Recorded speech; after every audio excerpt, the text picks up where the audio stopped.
Hello बच्चों, good morning all of you. Most welcome education rise के इस platform पर। और आप देख रहे हैं ना, तुलसीदास का साहित्यिक परिचय दीजिए। हिंदी साहित्य में किसी कवि या किसी लेखक पर साहित्यिक परिचय का एक प्रश्न पूछा जाएगा। और आज जो है ना, हमने हिंदी कंपलसरी में भी तुलसीदास जी से शुरुआत करी थी आज की क्लास की। और हिंदी साहित्य में भी महान कवि अपने युग के, अपने समय के और वर्तमान में भी जो तुलसीदास जी हैं, इन पर हम आज उनका साहित्यिक परिचय देखेंगे। और आपका निबंध का जो एक टॉपिक आएगा बच्चों, उसमें ये जो है तुलसीदास जी पर भी निबंध पूछा जा सकता है कि भाई मेरे प्रिय कवि गोस्वामी तुलसीदास, इस पर आप निबंध लिखिए। तो आप बहुत अच्छा सा निबंध लिख सकते हैं। कुछ चीज़ें हम जानेंगे, इसी में से आप जो है कई सारी चीज़ें ले सकते हैं। और फिर ये जब क्वेश्चन खत्म हो जाएगा तो मैं थोड़ा सा आपको टेक्निक बता दूंगा कि अगर तुलसीदास जी पर निबंध पूछा जाता है तो आप कैसे लिखेंगे, क्योंकि सारी चीज़ें हमें एक साथ तैयार करनी पड़ेगी। आप ये सोचते हैं कि भाई हम कुछ टॉपिक अभी तैयार कर लेंगे और निबंध हम बाद में एक दिन देख लेंगे, नहीं। निबंध तो बहुत इंपॉर्टेंट चीज होती है, उसे साथ साथ में करते रहिएगा, चीजों को साथ साथ में करते रहिएगा। देखो, तुलसीदास का साहित्यिक परिचय दीजिए। अगर मान लीजिए ये प्रश्न आता है, और आ सकता है क्योंकि तुलसीदास अपने सिलेबस में भी हैं, और वैसे भी हर टॉपिक पर जो है वो तुलसीदास पर तो हर तरीके से प्रश्न बन सकता है। अगर हम साहित्यिक परिचय की बात करें, देखो हिंदी कंपलसरी में क्या होता है कि वहां पे व्यक्तिगत और साहित्यिक परिचय लिखना होता है, व्यक्तित्व एवं कृतित्व। हिंदी साहित्य में, हिंदी कंपलसरी में बात कर रहा हूं, हिंदी साहित्य में केवल साहित्यिक परिचय लिखना होता है। तो साहित्यिक परिचय में आप जन्म लिख सकते हो अगर लिखना चाहो तो, नहीं भी लिखो तो चलेगा। लेकिन बाकी जो इनका है ना, ओवरऑल इनका साहित्य और साहित्य की विशेषताएं क्या है, उन्होंने जो कुछ भी लिखा है उसकी कंप्लीटली उसकी विशेषताएं क्या होती है, क्या क्या चीजें लिखी है, अपने युग के समय का किस किन बातों का इन्होंने उसमें समावेश किया है, इनकी रचनाएं प्रमुख कौन कौन सी है, ये प्राचीन कवि हैं, अगर आधुनिक कवि हो तो उनको कौन से पुरस्कार मिले हैं, इन सारी चीजों को हमें साहित्यिक परिचय में लिखना होता है। जहां तक तुलसीदास जी की बात है, तुलसीदास जी क्या कहते हैं कि तुलसी हिंदी साहित्य के महान कवि, संत और समाज सुधारक हुए हैं। बिल्कुल हुए हैं। इनके कई सारे दोहे पढ़ते हैं हम, तुलसीदास जी का लिखा हुआ महान साहित्य पढ़ते हैं हम। इन्होंने अपने अपने इनकी कई सारी रचनाएं पढ़ी होगी तुलसी की, जैसे जो रामचरितमानस तो इनकी जग प्रसिद्ध रचना है। ठीक है, तो इस प्रकार के जो है ना, एक बहुत महत्वपूर्ण कवि हुए हैं, अपने समय के महत्वपूर्ण समाज सुधारक हुए हैं, और राम भक्ति शाखा के तो प्रतिनिधि कवि माने जाते हैं। मैंने हिंदी कंपलसरी में जो भक्ति काल का विभाजन करके आपको दिखाया, उसमें आपने अच्छी तरह से पढ़ लिया होगा। तो ये अपने समय के महान कवि थे, महान संत थे, महान समाज सुधारक थे, और अपने आप को भगवान राम का सेवक कहते हैं, अपने आप को भगवान राम का दास कहते हैं। कहते हैं ना कि तुलसी सरनाम गुलामू है राम को, जाको जो रुचे सो कहे कछु हो। ये जो पंक्तियां है ना, आप भी ऐसी पंक्तियां याद करिए और अपनी बीच बीच में लिखते रहिए। जैसे मान लो निबंध आया तो लिख सकते हैं, इनकी कहीं कोई रचना पूछ ली, उसमें भी आप इस प्रकार की रचना लिख सकते हैं। अगर इनकी भाषा शैली के बारे में बात करनी हो तो वहां पे आप इस प्रकार की एक उदाहरण देकर के और उनकी भाषा शैली को समझा सकते हो, है ना। ब्रज भाषा, इन्होंने अवधि भाषा में अपनी रचनाएं जो है वो करी है। और आगे देखो कि वे भक्ति काल के प्रमुख कवियों में से एक है, बिल्कुल प्रमुख कवियों में से एक है, क्योंकि भक्ति काल की जो राम भक्ति शाखा है, भक्ति काल के सगुण भक्ति की राम भक्ति शाखा है, उसके प्रतिनिधि कवि माने जाते हैं। तो भक्ति काल के भी, क्योंकि एक एक पॉइंट आपको सब जगह से लेना पड़ेगा, उनका समय देखो, उनके समय के आसपास के बाकी कवियों के साथ इनकी तुलना करो, उसमें से इनको आगे निकालो। इनकी रचनाएं देखो, बाकी कवियों की रचनाओं के साथ उनकी तुलना करो, उनमें से कुछ रचनाओं को तो अलग तरीके से छांटो। इनके जमाने की भाषा की बात करो, भाषा में से इनकी भाषा कैसी थी, उस भाषा की आप अलग तरीके से बात करो। ऐसे सारी चीजें आपको लेनी पड़ेगी। थोड़ा सा इनका पारिवारिक बैकग्राउंड देख लो, किन परिस्थितियों में इन्होंने अपना बचपन बिताया था, इनके गुरु कौन थे, इनके माता पिता कौन थे, इनका गांव कहाँ था, परिवेश इनका कैसा था, ये सारी चीजें ओवरऑल कंबाइन आप ध्यान में रखोगे, तभी आप सही ढंग से बहुत अच्छा जो है वो किसी कवि के बारे में, किसी लेखक के बारे में भी ऐसा ही करना है, आप लिख सकते हो। इन्हें क्या करते हैं कि ये जो तुलसीदास जी हैं, इन्हें हिंदी साहित्य का सूर्य, देखो ध्यान से, ये कुछ ऐसी इंपॉर्टेंट चीजें हैं बच्चों जो आप दूसरे बच्चों से हट करके लिख सकते हो। कहते हैं ना कि जितने, मैं हर बार आपको कहता हूं, जीतने वाला कोई अलग काम नहीं करता, बल्कि जीतने वाला हर काम को अलग ढंग से करता है।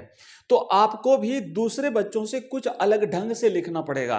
तुलसीदास पे तो हर कोई लिखेगा बच्चा, बट लिखने की शैली, लिखने का तरीका, लिखने की सामग्री अलग अलग होनी चाहिए।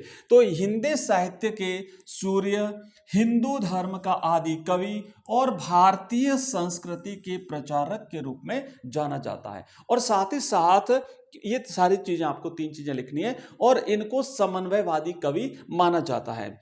आप यहां पे देख सकते हैं उनकी रचनाओं में भक्ति, ज्ञान और नीति का अद्भुत समन्वय मिलता है, तो इसलिए इन्हें समन्वय का कवि माना जाता है। ये समन्वयवादी कवि जरूर लिखना, ये समन्वय के समर्थक माने जाते हैं या इन्हें समन्वयवादी कवि माना जाता है। राइट आंसर मतलब ऐसा आपको लिखना, समन्वय, इन्हें समन्वय का कवि माना जाता है। राइट, माना जाता है। ओए आइए अब देखो आगे बढ़ते हैं, नेक्स्ट क्वेश्चन की तरफ बढ़ते हैं, अगले क्वेश्चन की तरफ। तो यहां पे हम देखेंगे बहुत सारा, अभी तो हम इनके बारे में जानेंगे। इनके जन्म की बात करते हैं तो 1511 ईस्वी में उत्तर प्रदेश के बांदा जिले के राजापुर गांव में इनका जन्म हुआ था। इनके पिता का नाम था आत्माराम दुबे, इनकी माता का नाम था हुलसी देवी। देखो ये थोड़ा सा बड़ा रहेगा तो ये पूरा नहीं लिखना है आपको, शब्द सीमा का ध्यान रख करके आप इसमें से कुछ चीजें छोड़ते हुए लिखेंगे। मैं ओवरऑल इनका बता देता हूं, क्योंकि इसमें से कितनी चीजें आपको याद रहती है वो आप पे डिपेंड करता है। नरहरि दास से शिक्षा प्राप्त करी, तो इनके गुरु का नाम था नरहरि दास। बच्चों इनके गुरु का नाम था नरहरि दास। तो ये नरहरि दास जी इनके गुरु थे भाई। तो ये नरहरि दास जी से इन्होंने शिक्षा प्राप्त करी थी, और इन्हीं की प्रेरणा से ये राम भक्ति शाखा में प्रणीत हुए, भगवान राम को अपना आराध्य माना और रामचरितमानस की रचना इन्होंने करना शुरू किया था। तुलसी का बचपन गांव में ही एक मंदिर में बीता था, और इन्होंने संस्कृत, दर्शन, धर्म और साहित्य का गहन अध्ययन किया था। और जान लेते हैं इनके बारे में। आइए देखो नेक्स्ट बढ़ते हैं आगे, अगले पेज पे क्या लिखा हुआ है यहाँ पे, तुलसीदास की प्रमुख रचनाएं कौन कौन सी हैं। अभी हम रचनाएं देखेंगे। सर्वप्रसिद्ध रचना, पहले तो देखो कि तुलसीदास की रचनाओं में भक्ति, ज्ञान और नीति का अद्भुत भंडार है। उनकी प्रमुख रचनाएं निम्नलिखित हैं। सबसे सर्वप्रसिद्ध रचना है वो है इनकी रामचरितमानस। यह तुलसीदास की सबसे प्रसिद्ध रचना है। यह एक महाकाव्य है जिसमें भगवान राम के जीवन और चरित्र का वर्णन किया गया है। अब कई बार ये पूछा जा सकता है कि तुलसीदास जिन्हें रामचरितमानस किस भाषा में लिखी है, तो ये अवधी भाषा में लिखी हुई है। ठीक है, रामचरितमानस को हिंदी साहित्य का सर्वोत्तम महाकाव्य माना जाता है। ठीक है, अब दूसरी इनकी रचना है बच्चों विनय पत्रिका। यह एक भक्ति ग्रंथ है जिसमें तुलसीदास भगवान राम से प्रार्थना करते हैं कि उन्हें भक्ति का मार्ग दिखाए, इसलिए नाम ही क्या दिया है, विनय पत्रिका। निवेदन करना, विनय करना, किसी से रिक्वेस्ट करना, तो भगवान राम जी से रिक्वेस्ट करी है। नेक्स्ट आगे बढ़ते हैं। तो 2 रचना हो गई, एक तो हो गई रामचरितमानस, दूसरी हो गई विनय पत्रिका। तीसरी है इनकी गीतावली। यह एक भक्ति ग्रंथ है जिसमें तुलसीदास ने भगवान राम की महिमा का गान किया है। गीतावली मतलब भगवान राम के बारे में गीत गाए हैं। अवली का मतलब होता है पंक्ति, तो गीत तो भगवान राम की स्तुति है, गीत है, इसलिए गीतावली नाम दिया है। फिर है दोहावली। यह एक दोहे का संकलन है जिसमें तुलसीदास ने भक्ति, ज्ञान और नीति के विषयों पर विभिन्न दोहे लिखे हैं। तो जो लिखा है ना उसी के आधार पर इनकी रचनाओं का नाम है। दोहे दोहावली, भगवान राम जी के बारे में गीत लिखे हैं गीतावली, विनय पत्रिका भगवान राम जी से भक्ति का निवेदन किया है तो विनय पत्रिका, रामचरितमानस तो भगवान राम जी के चरित्र का पूरा वर्णन किया है तो रामचरितमानस। मतलब जैसी रचना वैसा नाम। कवितावली है तो ये कविता का संग्रह जिसमें तुलसी ने विभिन्न विषयों पर कविताएं लिखी है तो इसका नाम कवितावली हो गया। फिर जानकी मंगल, यह एक गद्यात्मक ग्रंथ है। मतलब अब ये देखो पद्य से हटकर गद्य में भी आए हैं, जिसमें तुलसी ने सीता की महिमा का वर्णन किया है। और फिर है हनुमान बाहुक, तो यह एक गद्यात्मक ग्रंथ है जिसमें तुलसी ने हनुमान जी की महिमा का वर्णन किया है। भाई देखो जहां राम जी की बात आवे, जहां सीता जी की बात आवे, वहां हनुमान जी कैसे पीछे रह सकते हैं। तो इन्होंने हनुमान जी के बारे में भी लिखा है, उसका नाम है हनुमान बाहुक। तो ये सारी चीजें, अब देखो मैं ये मानता हूं कि शायद इनकी रचनाओं के नाम आपको याद हो चुके होंगे। रामचरितमानस भगवान राम जी के बारे में चरित्र चित्रण किया है, साथ ही साथ विनय पत्रिका तो भगवान राम जी से निवेदन किया है, विनय किया है, उन्हें भक्ति का मार्ग दिखाया है। हम यहां पे देखेंगे उनकी गीतावली है तो भगवान राम जी के बारे में इन्होंने गीत लिखे हैं। दोहावली है तो उन्होंने दोहों का संकलन है। उसके बाद आप यहां पे देख सकते हैं कवितावली है तो वहां पे कविताओं का संकलन है। जानकी मंगल, जानकी सीता है ना, सीता मैया, तो जानकी मंगल यानी जिसमें सीता की महिमा का वर्णन किया हुआ है। हनुमान बाहुक जिसमें हनुमान जी की महिमा का वर्णन किया हुआ है। अब देखो आगे बढ़ते हैं और नेक्स्ट है तुलसीदास जी की साहित्य की प्रमुख विशेषताएं जो है वो इस प्रकार है। ये सारी चीजें तुलसी के साहित्यिक परिचय में मैं बता रहा हूं। आप जितना याद रहता है उतना आप लिख सकते हैं। अगर कंप्लीट याद नहीं रहता है तो आपको समरी आप जब पढ़ने के बाद में एक अपना बना लीजिए, सारांश रूप में जो जितना आपको याद रहता है इस चैप्टर में से बना लीजिए। और अगर मान लो कुछ चीजें और देखनी तो दोबारा से इसको देख लीजिए, 2 बार देख लीजिए, अच्छी तरह से देख लीजिए। बट तुलसीदास का तो आज ही तैयार कर लेना, साहित्यिक परिचय तैयार कर लेना। निश्चित रूप से तुलसीदास जी का साहित्यिक परिचय पूछा जाएगा। और अगर निबंध आता है ना तो निबंध तो अब देख लो आप खुद ही, अगर इस तरीके से पढ़ के तैयारी करके जाओगे तो निश्चित रूप से आप निबंध, इस पे बहुत बड़ा निबंध, आप इसी इतनी सामग्री पर बहुत अच्छा निबंध लिख सकते हो। आप इनकी एक एक चीज के बारे में बताओ, इनके बचपन के बारे में बताओ, इनकी भाषा शैली के बारे में बताओ, इनकी रचनाओं के बारे में, एक एक रचना पर भी अगर 2-2 3-3 लाइनें भी लिखते हो तो इनकी इतनी सारी रचना होगी उस पर लिख सकते हो। अभी हम इनकी विशेषता देखेंगे और लंबा है तो निबंध आपका आराम से तैयार हो जाएगा। बीच में 2-3 जगह आप इनकी जो पद्यात्मक पंक्तियां हैं वो जोड़ दीजिए, है ना, वो आप लिख सकते हो। तो ऐसे करके आप इसको अच्छी तरह से याद कर सकते हो। अब देखो, जहां तक भाषा की बात करें इनकी विशेषताओं में, तो तुलसीदास ने अपनी रचनाओं में अवधी भाषा का प्रयोग किया है। ओके, याद रखना, इनकी भाषा पूछा जाता है। उन्होंने अवधी भाषा को एक सुगम, सरल और सुबोध भाषा में परिवर्तित कर दिया।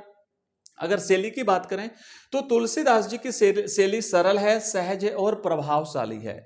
उन्होंने अपनी रचनाओं में विभिन्न काव्यात्मक शैलियों का प्रयोग किया है। विषय की बात करें तो तुलसीदास की रचनाओं में भक्ति, ज्ञान और नीति के विषयों का प्रमुख रूप से स्थान है। भगवान राम जी के बारे में लिखा है, लेकिन भगवान राम जी के बारे में लिखने के साथ इन्होंने भक्ति पर भी बात करी है, इन्होंने ज्ञान की बात भी करी है, समाज को नीति का मार्ग भी इन्होंने दिखाया है। उन्होंने इन विषयों का एक रोचक और प्रभावशाली ढंग से इनको सबको प्रस्तुत किया है। और तुलसीदास जी का प्रभाव देख लेते हैं। तो देखो, तुलसीदास की रचनाओं का हिंदी साहित्य पर गहरा प्रभाव है। उनके द्वारा रचित रामचरितमानस को हिंदी साहित्य का सर्वोत्तम महाकाव्य माना जाता है। तुलसीदास की रचनाओं ने भारतीय समाज और संस्कृति को प्रभावित किया है। उनकी रचनाओं में व्यक्त की गई भक्ति, ज्ञान और नीति की शिक्षाएं आज भी प्रासंगिक हैं।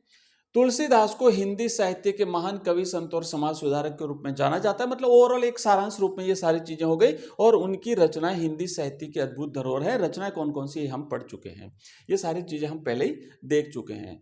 तो बच्चों, ये था जो हमने आज पढ़ा है महान कवि गोस्वामी तुलसीदास जी के बारे में।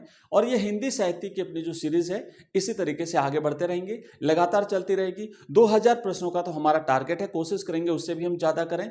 और साथ ही साथ जो चैप्टर्स होते हैं तो चैप्टर्स भी एक एक करके हम कंबाइन एक बार समरी टाइप पढ़ लेंगे उसकी, और उसके प्रश्न उत्तर जितने भी बनते हैं, ऑब्जेक्टिव, बड़े, लघुतरात्मक, निबंधात्मक, कवि परिचय, लेखक परिचय, उसके बाद जो इसका जो अपना जो काव्यांग परिचय है उसमें से भी छंद जैसे हमने पढ़े हैं, कुछ बचे हुए वो भी मैं करा दूंगा। अलंकार हम पढ़ लेंगे, ठीक है। और काव्य के गुण और दोष हम पहले ही पढ़ चुके हैं। तो ये सारी चीजें इस तरीके से करके आपका हिंदी साहित्य का कोर्स एग्जाम से पहले मैं कंप्लीट करा दूंगा। हमारा टारगेट रहेगा 100। आप बच्चों तय कर लीजिए कि आपको 100 आउट ऑफ 100, मतलब 80 बोर्ड में से पेपर आएगा, उसमें से 80 में से 80 प्राप्त करना है और 20 आपके यहाँ से 17 अंक जाने चाहिए। तो हमारा टारगेट रहेगा 100% नंबर लाना है बच्चों आपको। और अगर आप तैयार हैं तो निश्चित रूप से आप कर सकते हैं। आपको तय करना पड़ेगा, इच्छा आपके ना विल पावर होनी चाहिए, इच्छा शक्ति आपकी मजबूत होनी चाहिए कि आई कैन डू, मैं कर सकता हूं। तो निश्चित रूप से आप कर सकते हैं। ये कंप्लीट पीडीएफ कोर्सेज बच्चों आपको हमारे ऐप में मिल जाएंगे। ऐप का नाम है बच्चों एजुकेशन राइज, अपना ऐप है एजुकेशन राइज। और लिंक इस वीडियो के डिस्क्रिप्शन में दिया हुआ है, या फिर इस नंबर पे आप मुझे मैसेज करेंगे तो वहां पे आपको बच्चों जो है इस नंबर पर मैसेज करेंगे तो अपनी सारी लिंक मिल जाएगी। प्लेलिस्ट पे जो अपना ऐप है उसकी लिंक मिल जाएगी, वेबसाइट की लिंक मिलेगी, कोर्सेज की, प्लेलिस्ट की, और सारे के सारे लिंक आपको बच्चों मिल जाएगी। मिलते हैं अगली क्लास में, तब तक के लिए जय हिंद, जय भारत।